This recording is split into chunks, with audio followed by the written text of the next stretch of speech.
tayo ay dadako muna sa ating Bible reading at ngayon po ay nasa Book of Samuel po tayo, 1 Samuel chapter 4. At ang atin pong mga Bible readers ay sina Sister Mildred, ako, at saka si Ate Marilyn. So, mag-open siguro tayo ng ating mga Bible sa bahay, sa lahat po ng mga readers. Ayan, may screen pala sharing. Pwede Okay po. Start po tayo. Ayan. Magandang hapon sa ating lahat. Ang ating Bible reading ay makikita sa 1 Samuel chapter 4. Ako po ang mangunguna, verse 1 to 11. Dumating ang araw na nakipagdigmaan ang mga Israelita laban sa mga Filisteo. Sa Ebenezer, nagtampo ang mga Israelita at sa Afek naman ang mga Filisteo. Sumalakay ang mga Filisteo at pagkalipas ng isang matinding labanan, ay natalo nila ang mga Israelita. Sila ay nakapatay ng halos 4,000 kawal ng Israel. Verse 3, nang makabalik na ang mga nakaligtas sa kanilang kampo, nagtanungan ang mga matatandang namumuno sa Israel, bakit kaya pinabayaan ni Yahweh na matalok tayo ng mga Filisteo ngayon? Ang mabuti pa ay kunin natin sa Shiloh ang kaban ng tipan upang samahan tayo ni Yahweh.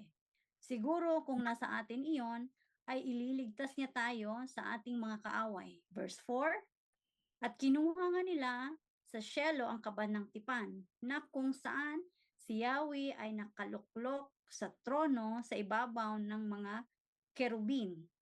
Sumama sa kanila ang dalawang anak ni Eli na sina Hofne at Phinehas. Verse 5, napasigaw sa tuwa ang mga Israelita nang dalhin sa kanilang kampo ang kaban ng tipan ni Yahweh. Halos nayanig ang lupa sa lakas ng kanilang sigawan. Verse 6, nang marinig ito ng mga Filisteo, itinanong nila, bakit kaya napakaingay sa kampo ng mga Hebreo? Nang malaman nilang nasa kampo ng mga Israelita ang kaban ng tipan ni Yahweh, natakot sila. Sinabi nila, may dumating ng mga Diyos sa kampo ng mga Israelita. Nanganganib tayo ngayon. Ngayon lamang nangyari ito sa atin. Verse 8, kawawa tayo. Sino ngayon ang makakapagligtas sa atin sa mga makapangyarihan nilang Diyos? Ito ang mga Diyos na nagpahirap sa mga Egyptyo sa pamamagitan ng iba't ibang salot. Verse 9, mga kababayan, lakasan natin ang ating loob. Magpakalalaki tayo upang hindi tayo matalo at maalipin ng mga Hebreo tulad ng pang-aalipin natin sa kanila, lumalaban tayo.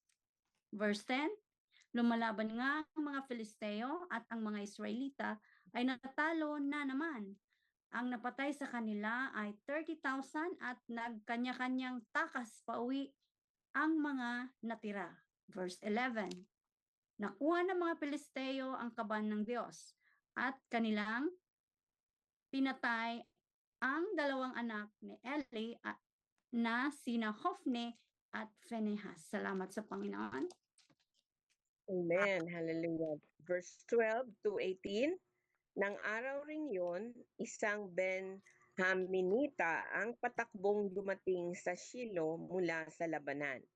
Bilang tanda ng kalungkutan, pinunit niya ang kanyang damit at nilagyan niya ng lupa ang kanyang ulo. Si Eli ay nakaupo noon sa kanyang upuan sa tabing daan, nakatanaw sa malayo at naghihintay ng balita. Nag-aalala siya dahil sa kaban ng Diyos. At nang ibalita ng Benhamita ang nangyari, nag-iyakan ang lahat ng tagalunsod ng Shiloh. Narinig ito ni Eli at itinanong niya, bakit nag-iiyakan ang mga tao? Lumapit kay Eli ang Benhaminita at ibinalita ang nangyari. Noon ay 78 na si Eli at hindi na siya nakakakita. Sinabi ng Benjaminita kay Eli, "Ako po'y galing sa labanan. Mabuti na lang po at nakatakas ako." "Kumusta naman ang labanan, anak?" tanong ni Eli. Sumagot ang lalaki, "Natalo po ang mga Israelita at napakarami pong namatay, kabilang ang inyong mga anak na sina Hofni at Phinehas. At ang kaban po ng Diyos ay kanilang naagaw." Nang marinig ni Eli ang tungkol sa kaban ng Diyos, siya'y nabuwal sa may pintuan. Nabali ang kanyang leeg sapagkat siya'y mabigat at matanda na. Namatay si Eli pagkatapos ng 40 taong pamamahala sa Israel. Amen. Verse 19 to 22. Kabuwanan noon ng asawa ni Pinehas nang malaman niyang nakuha ang kaban ng Diyos. Namatay ang kanyang biyanan at napatay ang kanyang asawa. Biglang sumakit ang kanyang tiyan at napaanak ng Deoras. Malubha ang kanyang kalagayan. Sinabi ng mga hilot sa kanya, "Lakasan mo ang iyong loob, lalaki ang anak mo." Ngunit hindi siya umimik.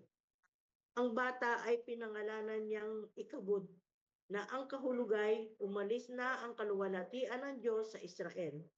Ang tinutukoy niya ay ang pagkakuha sa kaban ng Diyos at iniisip niya ang pagkamatay ng kanyang biyanan at ng kanyang asawa. Inulit niya, ang kaluwalhatian ng Diyos ay wala na sa Israel sapagkat ang kaban ng Diyos ay nakuha na ng mga Filisteo. Salamat po sa Panginoon.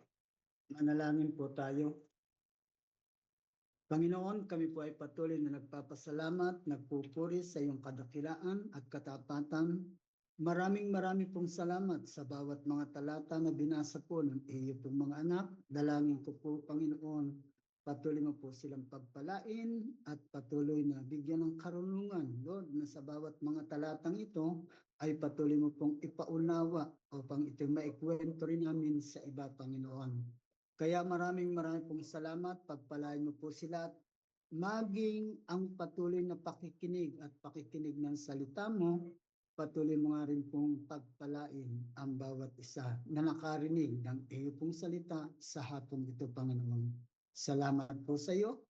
Maraming pong salamat sa pangalan po ng aming Panginoong Hesus. Amen. Amen. Amen. Maraming salamat po sa lahat ng nagbasa ngayong hapon na ito. At sa ating pagpapatuloy po ay tayo ay dadako na sa ating scripture reading and opening prayer. At ibalik po natin ang ating panahon kay Pastor Wilfred Almahar. Amen. Thank you, Sister Lilia. Maraming salamat. Ang ating pong mabasahin ngayon, no, sa aklat ng Awit 89 verse 15. Hallelujah. Ito po yung lagi kong binabasa. Basahin ko na po bago tayo manalangin. Ang sabi po dito ng ating pong Panginoon sa aklat ng Awit 89 verse 15, Hallelujah, mapalad ang taong sa iyo'y sumasamba. Sa pagsamba nila inaawitan ka at sa pag-ibig mo namumuhay sila. Purihin po ang ating Panginoon, napakapalad ng tao na walang sawang patuloy na sumasamba sa Diyos, dahil patuloy na nakapagbibigay kaluwalhatian sa ating pong Panginoon. Kaya sa oras na ito, tayo po ay patuloy na sasamba sa Panginoon sa pamamagitan po ng panalangin. Hallelujah. Panginoon, kami po ay sama-samang dumudulog sa hapong ito, sa gawain pong ito, Panginoon. Dalangin ko po na sa pangalan po ng aming Panginoong Hesus, kami po ay patuloy na nagpapakumbaba sa iyo pong harapan, Panginoon, at inaamin na kami man po ay nagkukulang, nagkakamali po, Panginoon, na kaya sa pangalan po ng aming Panginoong Hesus, patawarin mo po kami. Linisin mo po kami, Panginoon, ng iyong banal na dugo na nabuhos sa krus ng Kalbaryo upang kami maging karapat-dapat sa presensya mo sa hapon pong ito, Panginoon. Salamat sa kagandahan ng loob mo, salamat sa iyong kabutihan po, Panginoon. Dalangin ko po, Panginoon, ang gawain ito ay patuloy po naming itinataas at kami ay nagkakaisa, Panginoon. Palakasin mo ang bawat koneksyon ng bawat isa sa amin, saan man lugar, ang bawat isa dito sa ibabaw ng mundo, Panginoon. Kaya ikaw po, Diyos, ang siyang patuloy na magpala sa buhay po ng bawat isa. Hallelujah, na ginagamit mo sa bawat gawain pong ito, Panginoon. Pagpalain mo po ang anak mo na magbabahagi ng iyo pong mga salita sa oras na ito, Panginoon. Ikaw po magbigay ng mensahe na galing dyan sa puso mo, Panginoon, at ikaw po ang maghatid sa iyo pong anak na gagamitin mo, Panginoon, at pagpalain mo ang bawat bahagi ng gawain ito, Panginoon. Salamat po sa iyo. Napakabuti mo. Maraming pong salamat sa pangalan po ng aming Panginoong Hesus. Amen. Sister Lilia. Amen. Amen. Amen. Maraming salamat po, Pastor. Thank you so much for the scripture and the opening prayer.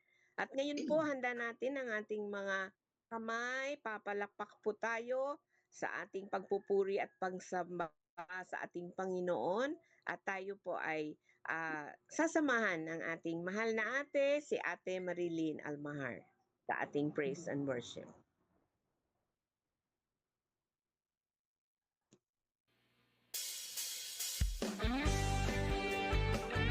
Sama sa pag-aawit sa Panginoon sa aming Panginoon.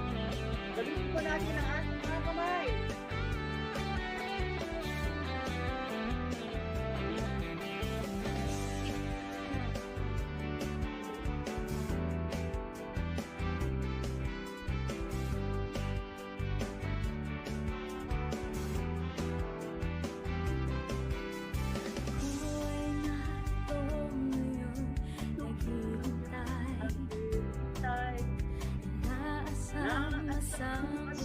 Presensya muling maranasan. Ako'y narito ngayon, nananabik na makita, luwalhati ng iyong mukha. Ako'y narito ngayon, naghihintay, naasam sa presensya, ako'y muling maranasan. Ako'y narito ngayon, nananabik na makita, luwalhati ng iyong mukha. Sumasayaw ka na, sa galak tumatawan, nananabik na makita, muli mong pagbisita. Panginoong Jesus, malayang-malaya ka, baguhin mo ang buhay ko, ito'y iyong-iyo.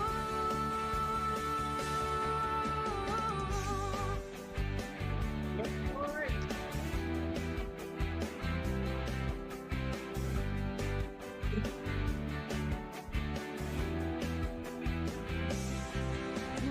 Ako'y narito ngayon, naghihintay,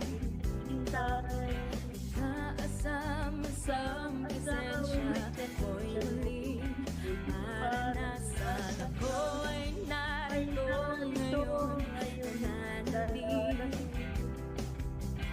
nananabik na makita, luwalhati ng iyong mukha.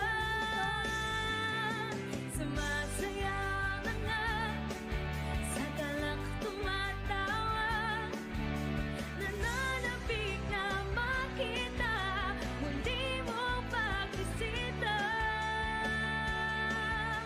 Panginoong Jesus, malayang-malaya ka, baguhin mo ang buhay ko, ito'y iyong-iyo.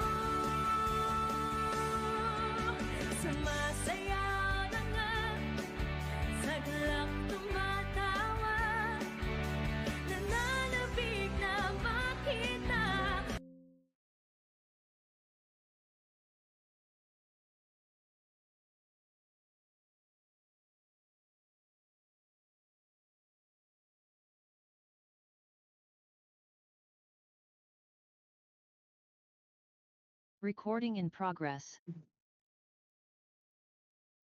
Nawala po yung ano. Muli mo pagbisita, Panginoong Jesus. Malayang malaya ka, baguhin mo ang buhay ko, ito'y iyong-iyo.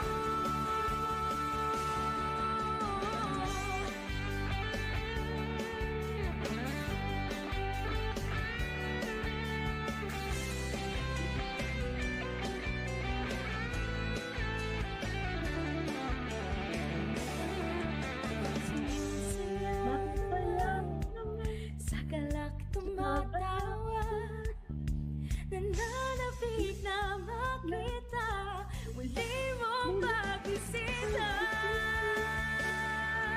Panginoong Jesus. Malayang malaya ka, baguhin mo ang buhay ko, ito'y iyong-iyo. Baguhin mo ang buhay ko, ito'y iyong-iyo. Baguhin mo ang buhay ko, ito'y iyong-iyo.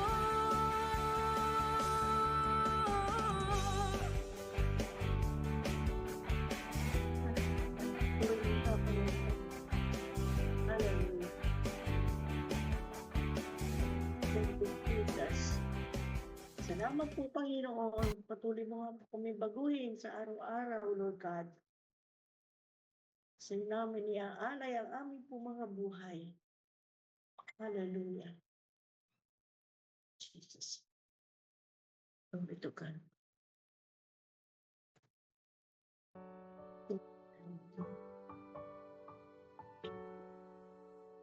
Mawid po tayo sa Panginoon. Amitin po natin banal ng tahanan. Oh, hallelujah. Busok po sa puso namin. Ang Puso ko'y tinutulog sa'yo. Nagpapakumbaba, nagsusumamo. Paging dapat Paging dapat mo, ikaw ay masdan, makaniikan sa'yo ay pumisan. Ang puso ko'y Puso dinudulog ko'y sa'yo, nagpapakumbaba, nagsusumamo. paging dapat Paging dapat ikaw ay ikaw ay mamasdan, makaniikan, sa'yo ay sa'yo pumisan. Loobin mo ang buhay ko'y maging banal mong tahanan. Luklukan ng iyong wagas na pagsinta. Daluyan ng walang hanggang mga mapulit pagsamba. Maghari ka, O Diyos, ngayon at kailanman.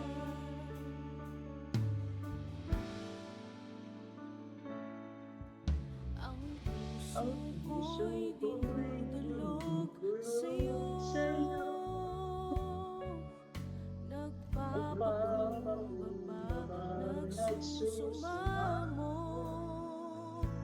Paging dapat mo, ikaw ay mamasdan, makaniika at sa'yo ay pumisan.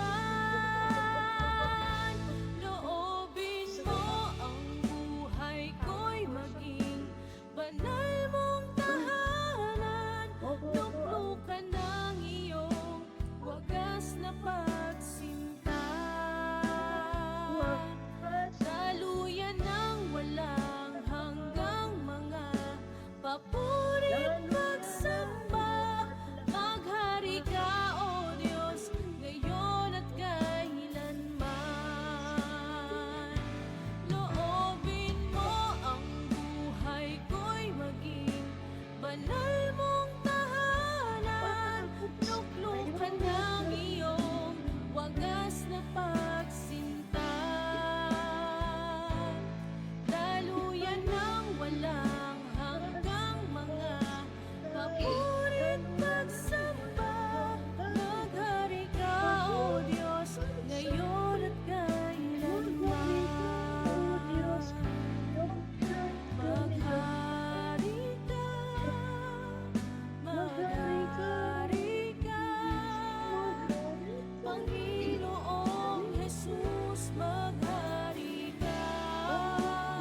Panginoong Jesus, maghari ka Jesus, maghari sa ka. buhay ko, Sa sa buhay puso ko. sa puso, Panginoong Jesus, maghari ka. Panginoon Jesus, maghari ka.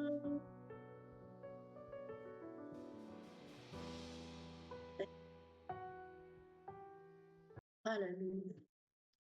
Hallelujah. Tunay nga po, Ama, patuloy mo nga pong pagharian ng aming po mga puso, Lord God. Maghari ka sa aming po mga buhay, Panginoon. At patuloy mo upang kami, Panginoon, patuloy din maranasan namin ang presensya mo, Panginoon, sa araw na ito, Lord God. Ikaw nawa, Panginoon, ang patuloy namin itinataas, Panginoon, sa hapon ito. Unahan mo po ang bawat isa sa amin, Panginoon. Hallelujah, Jesus. Maraming po salamat sa lahat ng kabutihan mo at katapatan mo sa amin, Panginoon. Purihin ka, dakilain ka, Panginoon Jesus. Ito po ang aming dalangin sa pangalan ng aming Panginoong Jesus. Amen. Lord. Amen. Lord. Amen. Praise the Lord. Hallelujah. Ang Panginoon po ay nakikinig sa ating lahat. At ang naririnig ng ating Panginoon ay ang awit ng ating mga puso para sa Kanya. Yun ang nagbibigay ng kaluwalhatian sa ating Panginoon. Dahil ang ating mga papuri at pagsamba ay higit pa sa isang awitin. It comes from our hearts. Amen. Hallelujah. Thank you, Ate Marilee. Maraming salamat sa inyo at sa buhay nyo, ate. At ngayon po mga kapatid, tayo ay dadako na sa ating Holy Communion. And it is a blessing na tayo po ay pangungunahan ng ating kapatid, Brother Yu Chang Su, for our communion.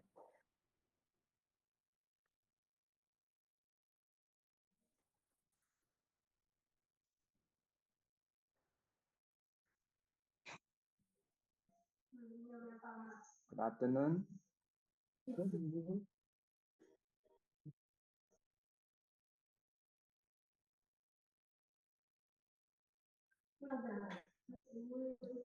afternoon. Brothers and sisters.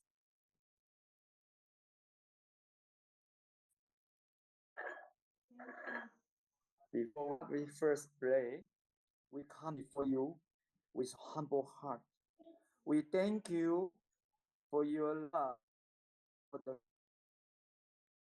your Son, Jesus Christ. Please cleanse us, prepare our heart, and draw us closer to you as we remember his sacrifice. In Jesus' name we pray. Amen. Let's read 1 Corinthians chapter 11, verse 23 to 25. For I received from the Lord what I also passed on to you. The Lord Jesus, on the night he was betrayed, took bread, and when he had given thanks, he broke it and said, "This is my body, which is for you. Do this in remembrance of me." In the same way, after supper, he took the cup, saying, "This cup is the new covenant in my blood. Do this whenever you drink it in remembrance of me." Let's take the bread. Lord Jesus, we thank you for your body broken for us. As we eat this bread, we remember your sacrifice on the cross and receive your life and the strength. Amen. Let's partake the bread.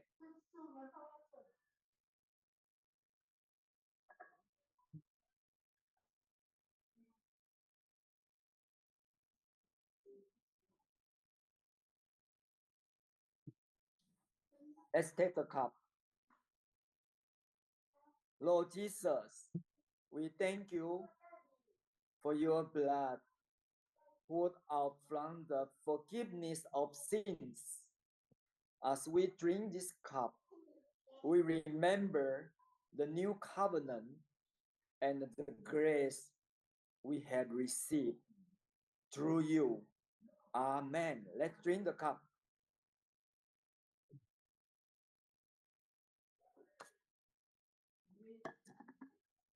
Let's pray. Gracious God, thank you for meeting us in this holy moment. Help, Recording stopped. help us to live in obedience, love, and gratitude, proclaiming the Lord's death until he comes again. Strengthen us by your Spirit to walk in your truth every day. In Jesus' name we pray. Amen. Thank you.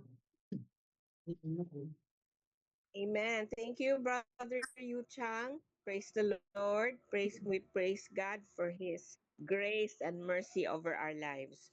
At ngayon po, nakikita na po natin si Pastor Mario. He is settled na po.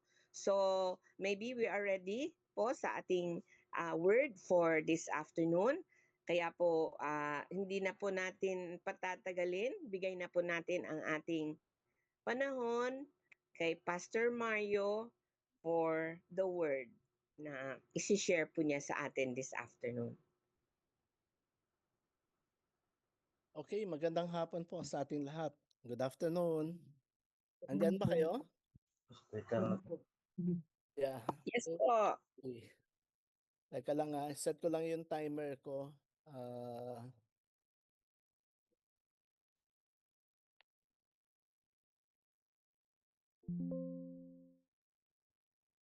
Ayan.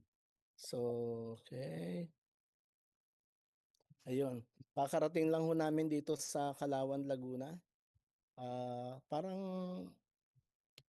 okay. Parang unstable yata yung aking connection dito. Okay po ba? Do you hear me loud and clear? Ha? Naririnig po namin. Yes Narinig po. Okay, yeah. Sige, magandang hapon sa atin lahat. So, wala pang 5 minuto nung dumating kami dito sa Kalawan, Laguna para sa 3 araw na mission summit that we will be doing here para sa iba't ibang mga youth missions conferences that we will be doing for the year 2026. Kaya salamat sa Lord sa kanyang biyaya ng protection sa amin, traveling from all the way from the north sa Bulacan papunta dito sa south naman sa Laguna. So let's come to the Lord in prayer. Thank you, Jesus. Lord, lumalapit po kami sa inyo. Nagpapasalamat sa hapong ito na ikaw po ang siyang Diyos na patuloy na nagbibigay sa amin ng grasya at patuloy na umaalalay sa aming mga buhay. Salamat sa availability ng inyong mga salita, Panginoon, na sa pamamagitan ng inyong salita, kami po ay tumatanggap ng panibagong kasiglahan at kalakasan sa aming mga buhay. Kaya nawa, Panginoon, ay maluwalhati ka as we learn and receive your word this afternoon. Thank you, Lord. In the name of Jesus Christ, we pray. Amen. Amen.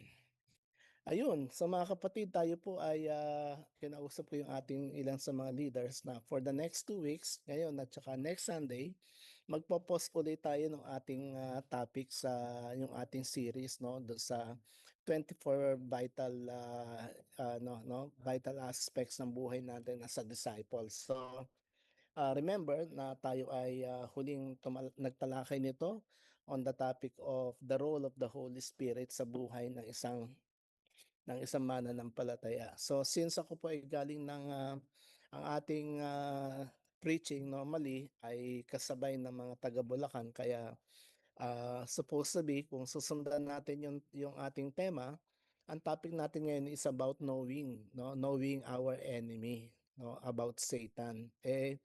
Child dedication ho yun, napakahirap yata na magsalita o mangaral tungkol doon sa topic na iyon. Kaya sabi ko, mas maganda na bigyan natin ng pansin yung ating paghahanda sa ating mga sarili, no, yung paghahandog ng ating mga sarili as we face another year of 2026. And then next Sunday ay nasa Antique din po ako. So, tayo po ay tatalakay ng topic about the National Bible Month sapagkat ngayon pong buwan na to ay pinagdiriwang yung what we call as the National Bible Month celebration.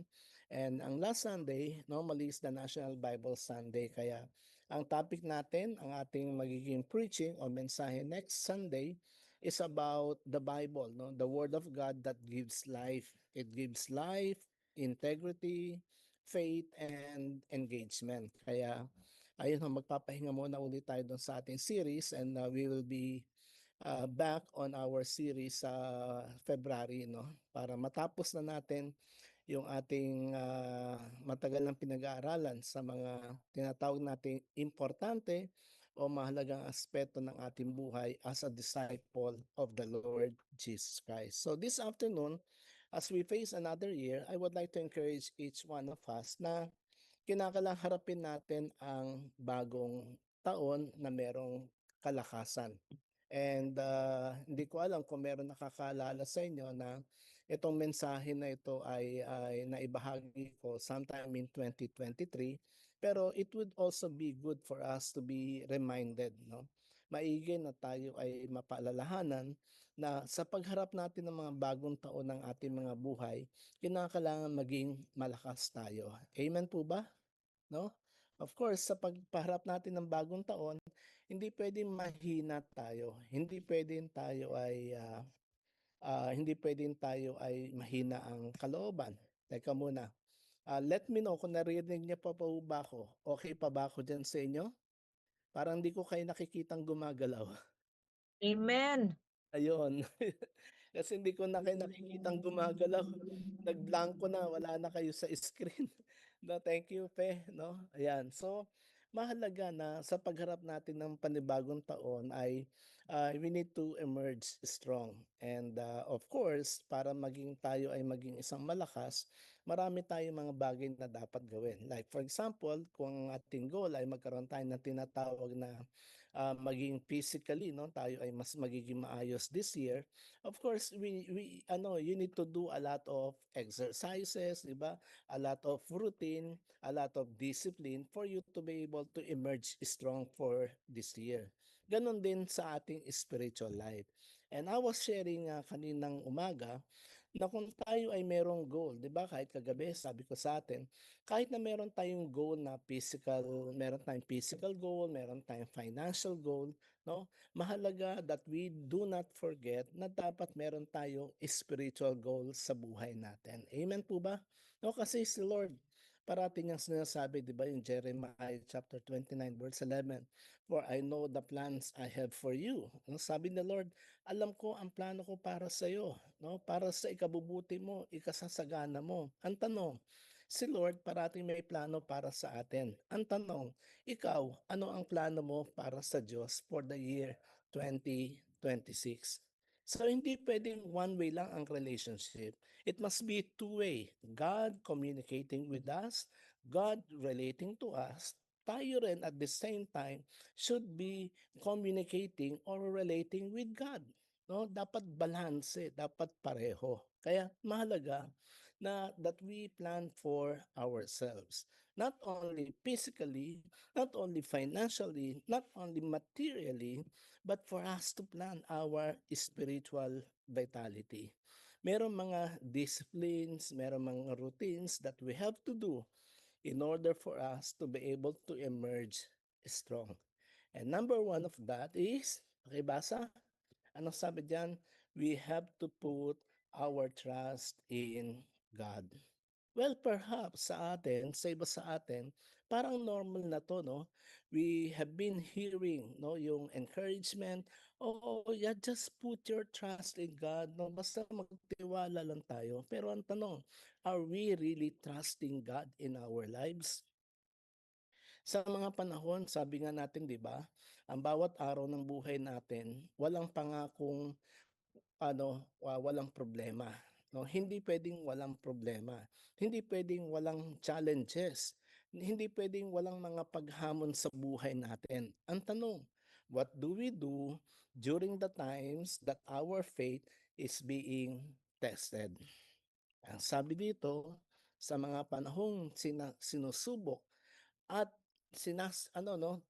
hinahamon ng ating pananampalataya, mga kapatid, we have to put our trust in God. There is no other way. No, there is no other way for us to do but during the time of difficulties, during the time of hardships in our lives, we just simply have to put our trust in God. Amen po ba? Hindi yung pag sinubok tayo, wala na. No, aayaw na tayo. Ang sabi dito sa Psalm chapter 46 verses 1 to 3, ang Diyos ang ating lakas at kanlungan at handang saklolo kung may kaguluhan. Hindi dapat matakot, mundo'y mayanig man. Kahit nasa dagat ang bundok matangay, kahit na mangalit yaong karagatan at ang mga mayanig at magimbal. Ano sabi dito ni David? Sabi niya, ang Diyos ang ating lakas. Siya ang ating kandungan at siya ang laging handang sumaklolo sa panahon na may kaguluhan. Amen po ba? O kaya dito sinasabi, hindi tayo binibigyan ng pangako that there will be no challenges sa buhay natin.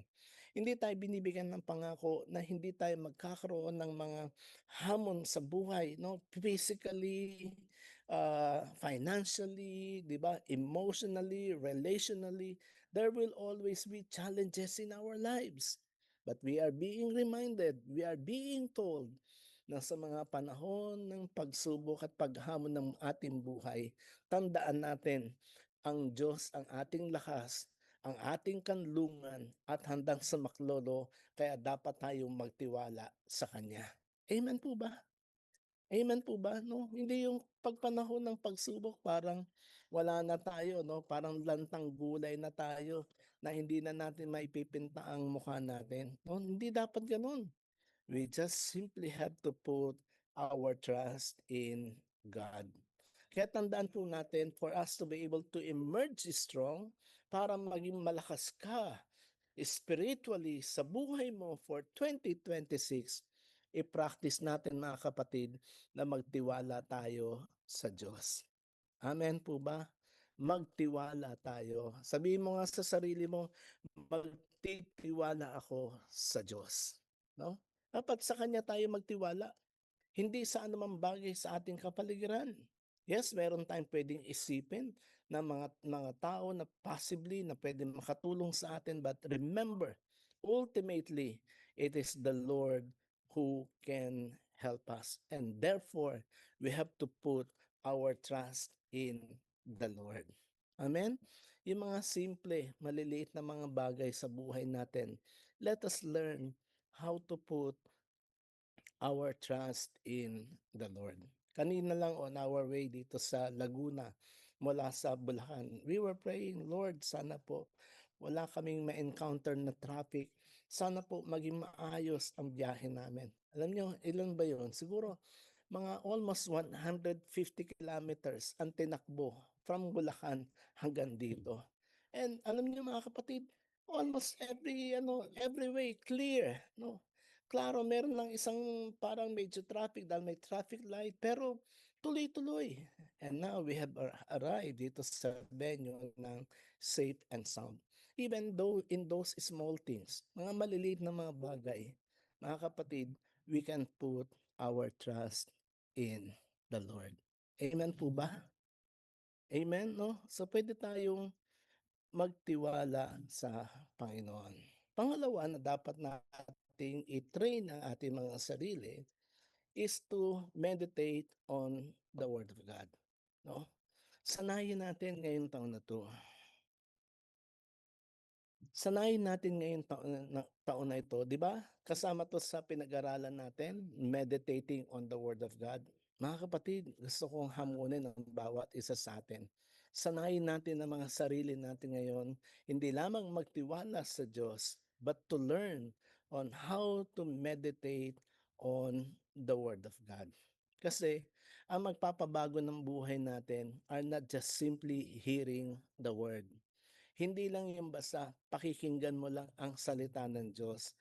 Ang makakapagpabago actually ng buhay natin ay yung mga salita ng Diyos na ating narinig ay isinasagawa natin, and we can only do that when we learn on how to meditate on the Word of God. Sikapin natin, magbasa na tayo ng Bible araw-araw. Sikapin natin na unawain kung ano ang sinasabi. No, meron akong isang kinakaunselan. Sabi ko, nagbabasa ba kayo ng Bible? No, natatawa sila. Bakit kayo natatawa?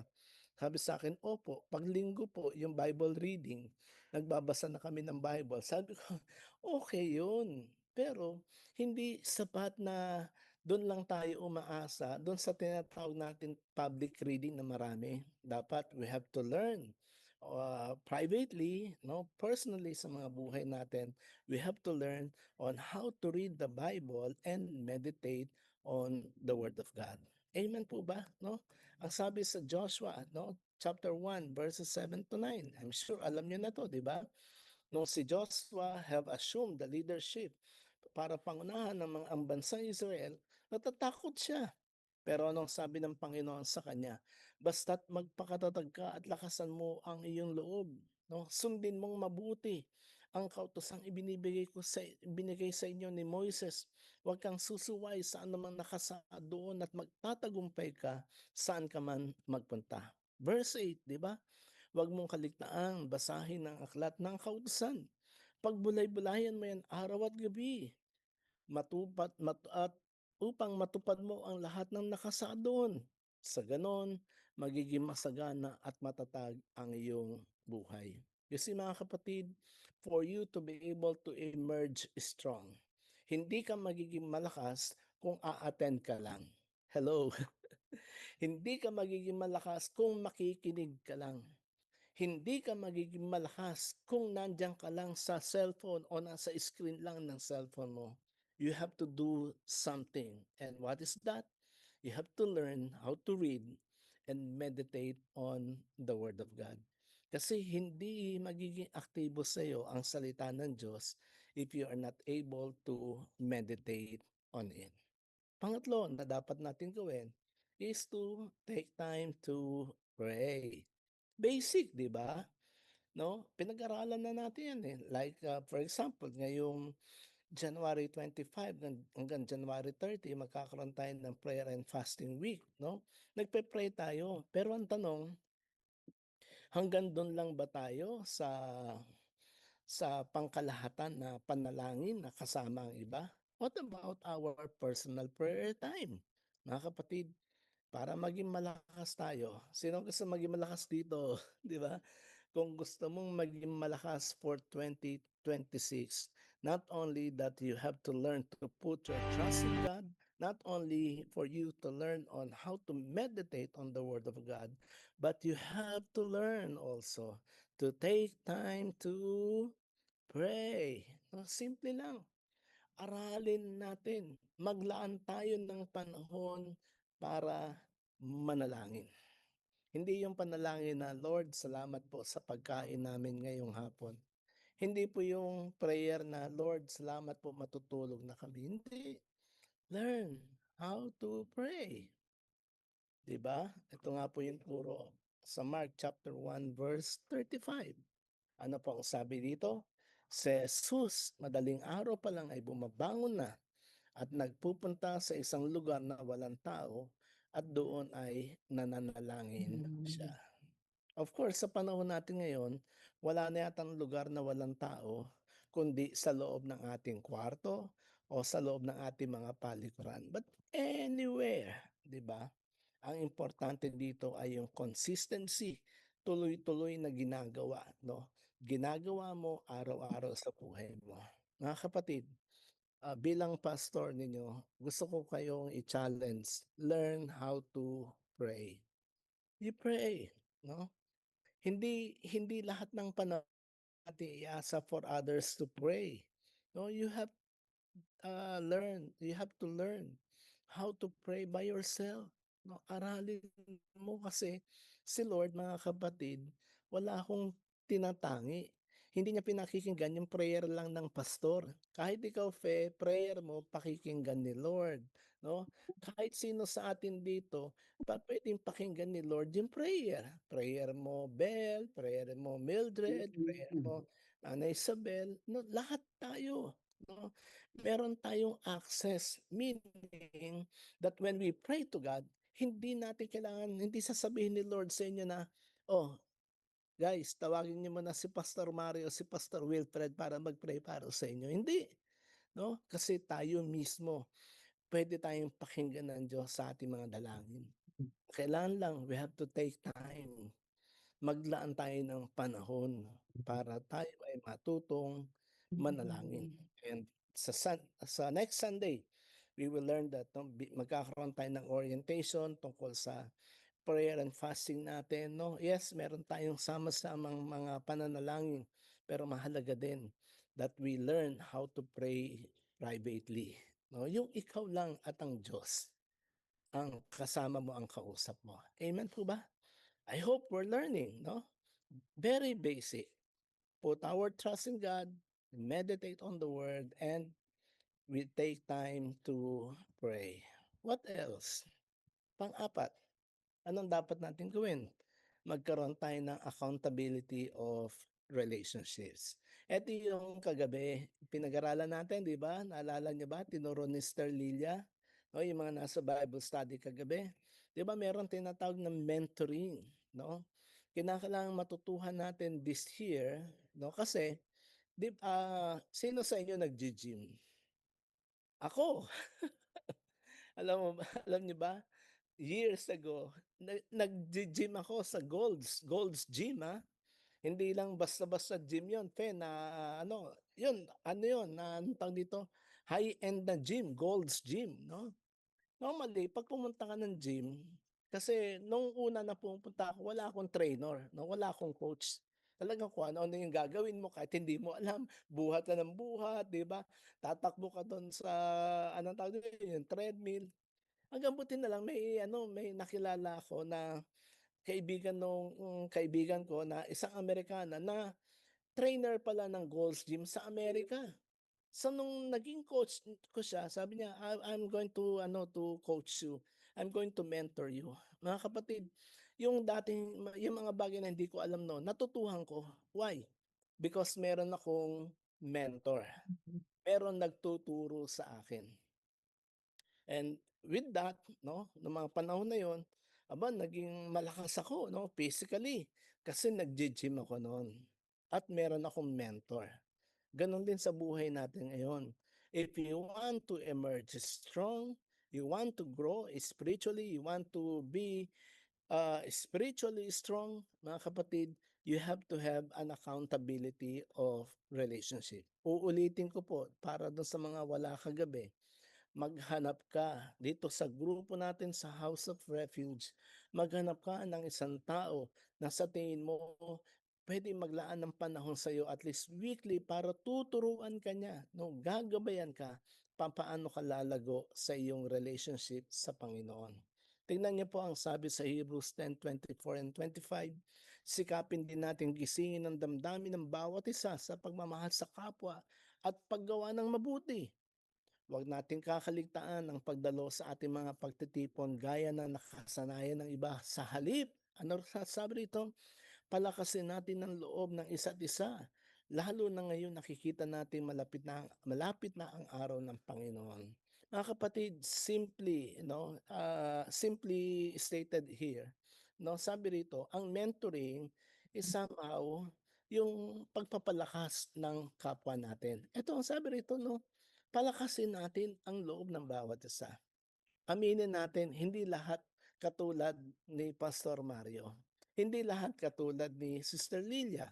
Hindi lahat katulad ni Fe. Hindi lahat katulad ni Pastor Wilfred. Kaya nga, kailangan natin ng tulong ng bawat isa. Palakasin natin, encourage natin, turuan natin, sanayin natin. No? So that, sabi rito, we would be able to strengthen one another. Kaya sa mga taga-House of Refuge, mga kapatid, ina-encourage ko kayo, find someone that can mentor you. Find someone that you can be accountable to. Amen? O siguro next month o sometime baka itong February, baka isa-isa kayo tatanungin ko, nakakita ba kayo ng mentor nyo? Okay ba yon? Iche-check natin. O sino ang mentor mo? Sino ang in-approach mo? No? I would like to see to it na every member ng House of Refuge merong ime-mentor at merong magpapa-mentor. No? Kasi pag wala, wala tayong pupuntahan, hindi tayo magiging malakas, mananatili tayong mahina. Amen?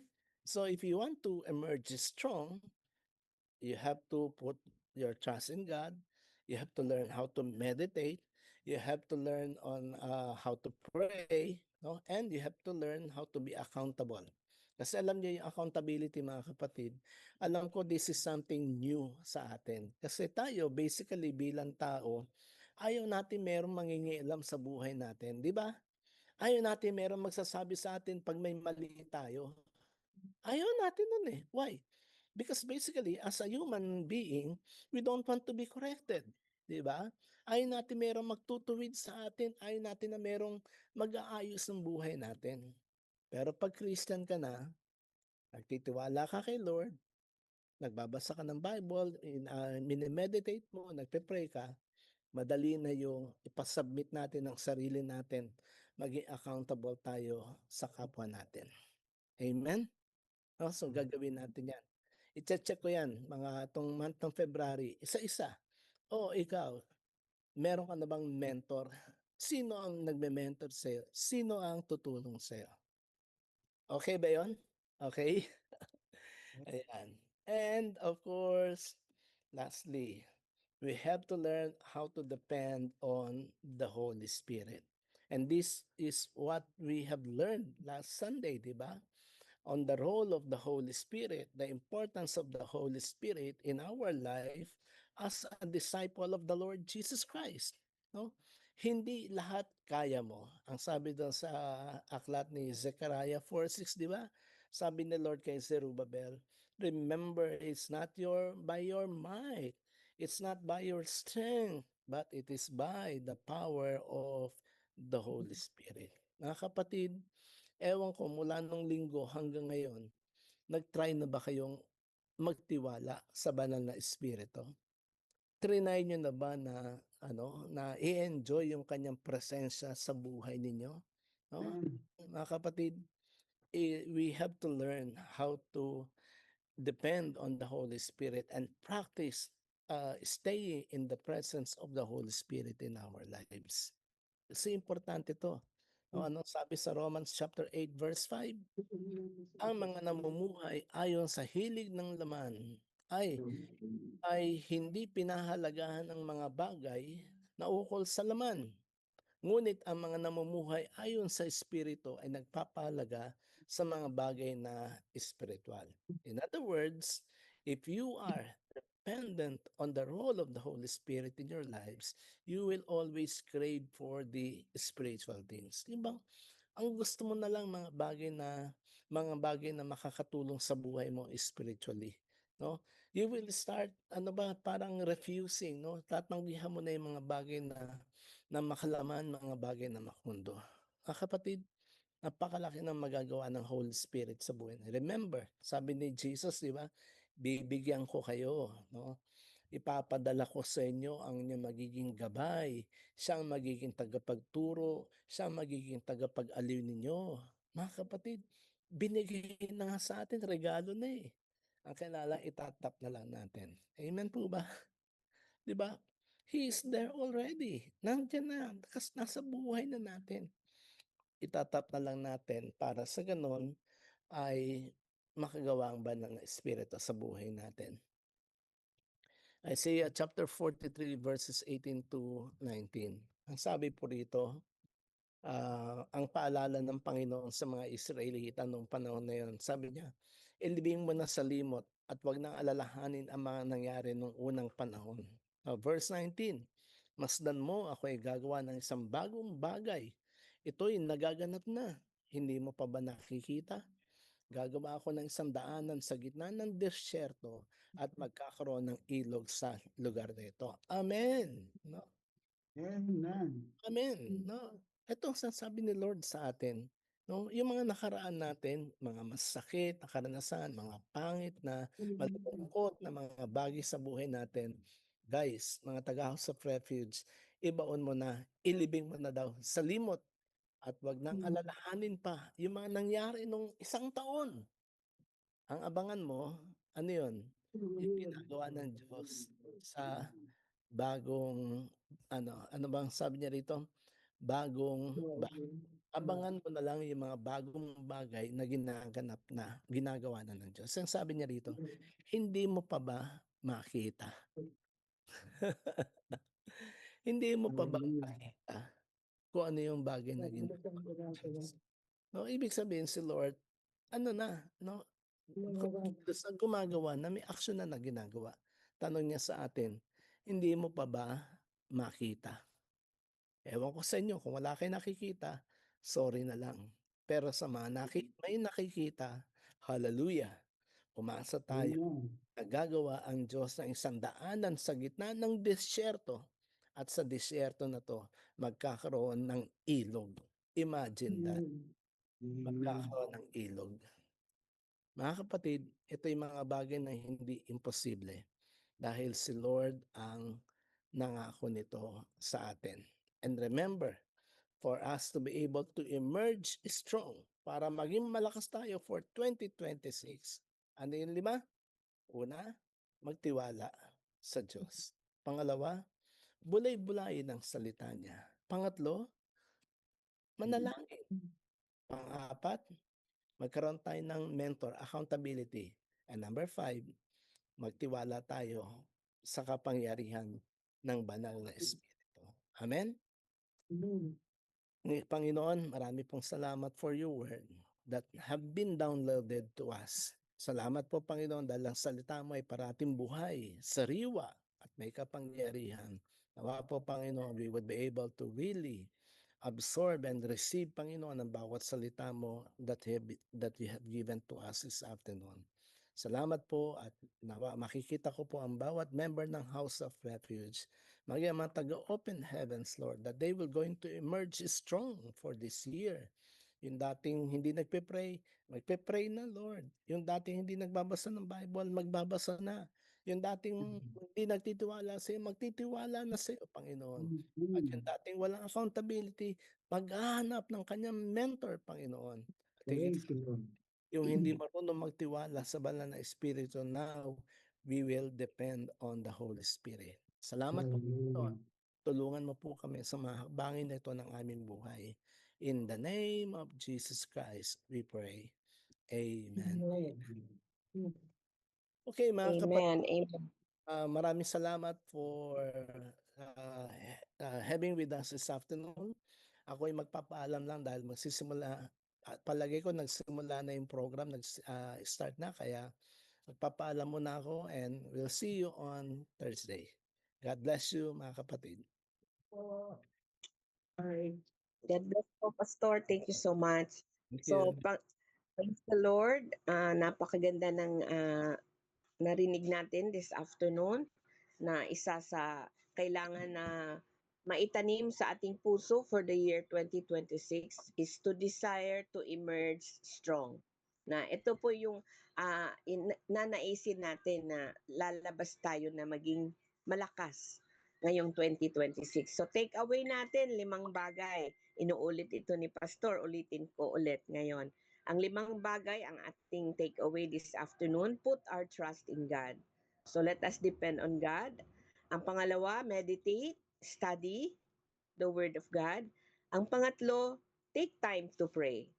No, hindi lang sa group na magkasama tayo during prayer meetings, kundi tayo din ay magpipray sa ating mga secret rooms na tayo at ang Panginoon. At ang pangapat, accountability of relationships para mas lumalim pa ang ating relationship sa isa't isa at tayo ay matulungan na lumago sa ating spiritual life. At panglima, ito ang pinaka-importante din, to depend on the Holy Spirit. So tandaan natin, not by might nor by power, but by the Spirit of the Lord. Magagawa natin lahat ng ito. Amen. Praise God. So napakaganda po na reminder para sa ating lahat. Hallelujah. Thank you, Jesus.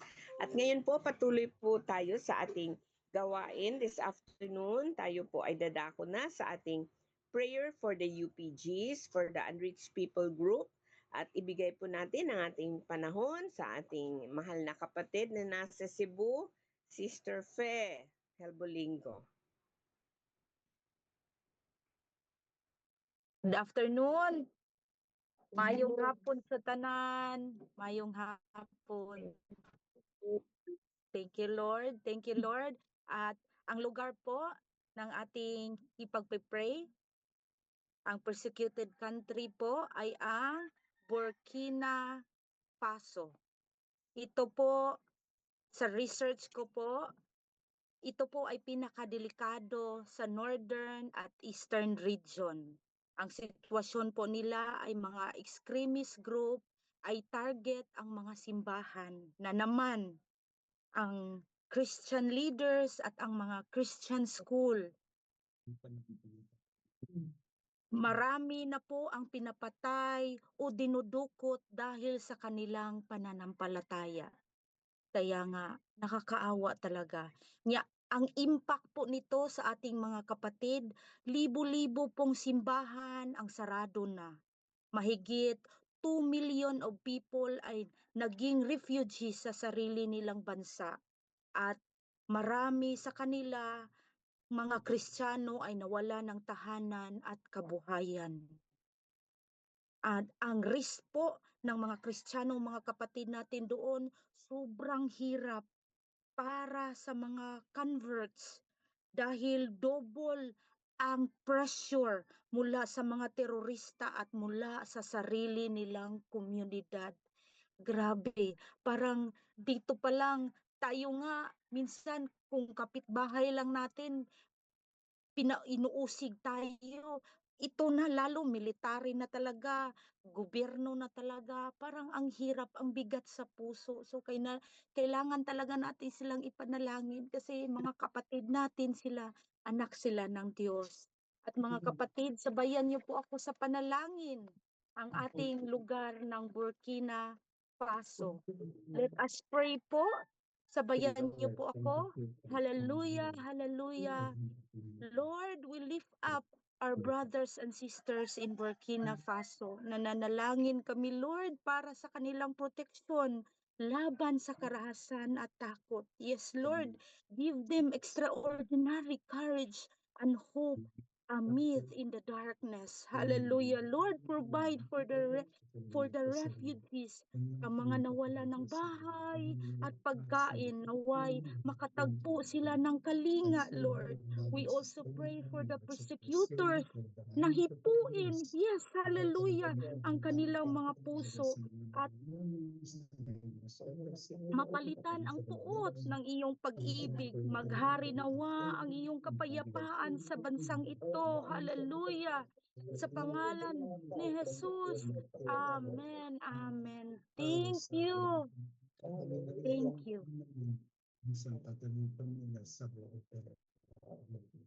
Amen. Thank you, Sister Sister Fe. Ayan. So, maraming salamat. Bago sa ating pandinig ang lugar na ipinag-pray para sa atin. Bago sa ating pandinig, ngunit kilalang-kilala yan ng ating Panginoon. So, isama po natin ang Burkina Faso sa ating prayer for UPG. At ngayon po sa ating pagpapatuloy, tayo ay dadako na sa ating prayer for tithes and offering. Andito po ba si Sister Daisy? Wala yata, no? Si Sister Daisy. Ayan. So, kaya tawagin po natin ating kapatid, si Brother Vic Lim, para po sa ating tithes and offering. Ang verse po natin para sa tithes and offering ay nasa 2 Corinthians chapter 9 verse 7. Ang bawat isa ay dapat magbigay ayon sa kanyang pasya, maluwag sa loob at hindi napipilitan lamang, sapagkat iniibig ang Diyos ng Diyos ang nagbibigay ng may kagalakan. Lord, maraming salamat po.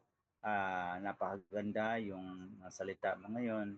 Very comforting, Lord. And we pray, Lord, na ang bawat isa po sa amin dito sa House of Refuge, magkakaroon ng sapat na paraan, Panginoon. May income kami, mabigyan mo kami ng paraan para makapaghanap buhay at saka napakaganda po na mapagbigay kami, Lord, na may kagalakan, Panginoon. Maraming salamat po. Ikaw po ang source sa lakas namin, mga paraan namin, at saka yung mga future na plano namin, ikaw po lahat. Ikaw po ang source ng lahat po namin. Maraming salamat na meron kaming maibalik na portion po sa inyo ron. Maraming salamat in Jesus name. Amen. Amen, amen. Thank you so much, Brother Vic. At para po sa ating tithes and offerings sa Taiwan, let us just contact Brother Yu Chang or Sister Grace Yu. At para naman po sa ating tithes and offerings sa Pilipinas, let us send our tithes and offering to Ate Marilyn Almahar sa kanya pong GCash number. Ano ulit ang GCash number nyo, Ate Marilyn? Di ko po memorize. 09 Sige po. 6161 Yan. 030. Ayun po. Yan. Okay. Thank you po, Ate Marilyn. So sa lahat po ng nakarinig po. ng GCash number, dyan po natin i-send dito po sa Pilipinas. Hallelujah. Thank you, Jesus. At ngayon po, let us now go to our prayer for the nation and closing prayer. At hinihiling po natin ating kapatid, Sister Mildred Salvador, to lead us in a prayer. Amen. Para po sa ating prayer for the nation and closing prayer, tayo po ay manalangin. Hallelujah, Panginoon. Yes, Lord, purihin ka, O Diyos. Maraming salamat po sa mga salita mo na aming narinig ngayong hapon na patuloy na nagbibigay sa amin ng gabay at inspirasyon, Lord, sa araw-araw. Pagpalain mo po ang bawat isa sa amin, Lord, na maisabuhay namin ang iyo pong mga salita. Maraming salamat po, Panginoon. At Lord, itinataas din po namin sa iyo ang bansang Pilipinas. Panginoon, gabayan mo po at pagpalain ang lahat ng mga namuno, Lord, mula sa aming presidente hanggang sa aming mga LGU, Panginoon. Bigyan mo po, Lord, ng kaalaman na nanggagaling sa iyo at tamang direksyon, Lord, na ang mga namumuno upang magkaroon ng kaayusan at kapayapaan ng aming bansa. Panginoon, ikaw po ang aming Diyos na hari ng kapayapaan at wala pong imposible sa iyo, Ama. Manahan ka po at pagharian mo po, Panginoon, ang bansang Pilipinas. Maraming salamat po, Panginoon, sa kabutihan mo at sa katugunan ng aming mga panalangin. Purihin ka, O Diyos, maluwalhati ka, Ama, sa pangalan ni Jesus. Amen.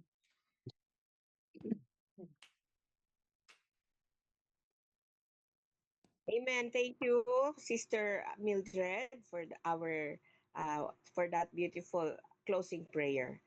Ayan po. Para po sa ating doxology, mga kapatid, let us sing this song to be followed by benediction from Pastor Wilfred.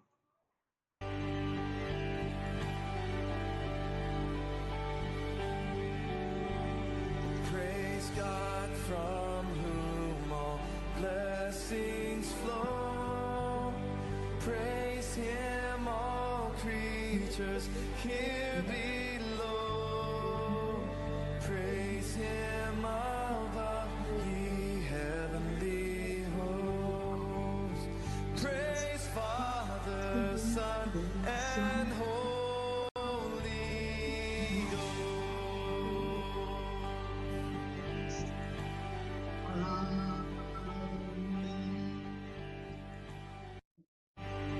Hallelujah. Manalangin po tayo. Panginoon, kami po ay nagpapasalamat sa iyong kabutihan at kadakilaan. Maraming pong salamat sa panibagong mensahe na napakinggan po namin sa hapong ito, Panginoon. Dalangin ko po na sa pangalan po ng aming Panginoong Hesus, pagpalain mo po ang naghatid